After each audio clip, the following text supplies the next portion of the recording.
આ હઠયોગ છે।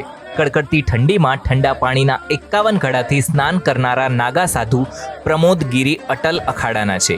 આ અખાડાના સાધુઓનો દાવો છે કે તેઓ પ્રાણીઓની ભાષા પણ સમજી શકે છે। का ब्रह्मचर्य है, अटल सिद्धांत और कड़ा तप, यही है श्री शंभू पंचायत अटल अखाड़े की पहचान।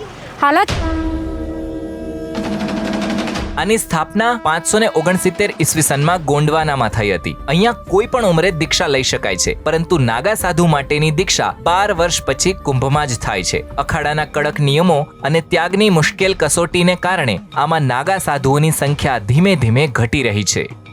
अटल अखाड़े में ज़्यादातर क्या होता है, हम देख के संतों को बनाते हैं। कोई वैसा ना हो जो कहते हैं अधार्मिक हो, जो अपने माता पिता को नहीं मानता भगवान को कैसे मानेगा। क्या आप जानते हैं कि 13 अखाड़ों में सिर्फ अटल अखाड़ा ही एक ऐसा अखाड़ा है जिसे बादशाहत का टाइटल दिया गया था। राजाओं को होता था ना युद्ध हो रहा ना राजाओं में आपस में, तो वो जब देख लिया कि हम हारेंगे तो ये अपने नागाओं को आमंत्रित कर दिया। મહાકુંભ સંબંધિત તમામ અપડેટ્સ માટે અત્યારે જ ડાઉનલોડ કરો દિવ્ય ભાસ્કર એપ।